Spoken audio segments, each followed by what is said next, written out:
So as the year's winding down, I am really looking forward to Chris Cyborg and Nunes fight, and for a couple of different reasons. First off, so I respect those girls tremendously, right? And I feel like that's stating what doesn't need said. They're both world champions, but it does come down a lot of times to the fighters know who's going to win, and every now and then they'll go out and surprise one another. Every now and then the guy who didn't think he was going to win does win, surprises himself, but for the most part, there is a confidence in both athletes. And so many people will talk about confidence and confidence. The part they don't let you in on is both athletes generally have the same confidence of who's going to win. Hey, I'm better than you, or you're better than me. In this particular case, it appears that they are both certainly sure that they are going to win this match. Here, let's break this down. So Chris Cyborg, everybody's scared of her, right? I mean, she has backed women down out of world championships. Not only out of world championship opportunity fights where girls have gotten, I don't want it. She backed down the Iron Lady who relinquished the actual championship. Okay, I mean, Cyborg's the real deal, and it's not just this fear and this mystique like, say, Mike Tyson had back in the 80s.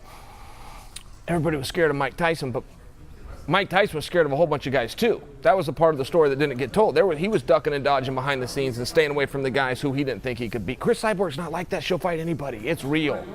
Everybody's scared of her, and it's real. I mean, if you guys will remember, she had a weekend off about 2 years ago. So she went and entered a kickboxing contest against the best kickboxer in the world for something to do. So when you have somebody like that with Cyborg who people are running away from, they don't want anything to do with, this isn't a matter of the UFC went to Amanda Nunes and goes, hey, we think we can make a super fight here. What do you think? Amanda went to them. Amanda watched Chris Cyborg, picked up her phone, said, give me that fight because I think I can beat her. For me, that's very compelling because typically the athletes know when they go in there. Look, I just finished up practice, okay? Nobody in here fought. We just worked out for 2 hours. I could go to any room in the world, watch a 2-hour workout, and tell you who the baddest dude in the room is. I could tell you who the second baddest and the third baddest and the fourth baddest are every single time.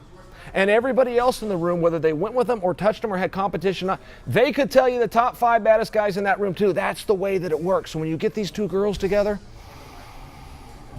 and they both are saying it's me, we can't seem to agree on this. We can't have a meeting of the minds on this. There is something very compelling about that.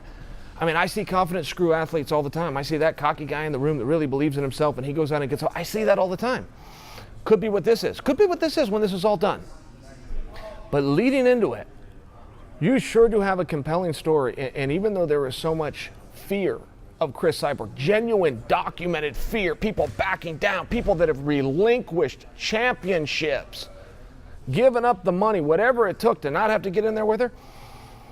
Boy, Amanda Nunes isn't that far away from that, right? She seems to not quite have that same level of fear, but it's not easy to get ladies in there with her either. So I think when you make this match, you've got the bigger, stronger Chris Cyborg. I think that you've got a big and strong, though a little bit of a deficit, but I think that you've got a little bit faster Amanda Nunes. And I've heard a knock on Amanda. And I used to believe it because I heard it so much, but my eyes told me something different, so I don't believe it anymore. The knock on Amanda was, early in the fight, she's going to bring a storm. And generally when she looks around when that storm's done, there's no trees left standing, and she wins. But if the fight is to go deep, that she fades. I heard that. That's not what I've seen. My eyes do not tell me that. I have seen a higher pace in the first few minutes than I have seen in the last few minutes, but that's a significantly different statement than somebody who fades, somebody who can be broken mentally, somebody who gives in and doesn't have the right cardio. That's not what my eyes have told me with Amanda. Yeah, I think the first few minutes are a little harder than the last few, but those last few certainly are not pleasant.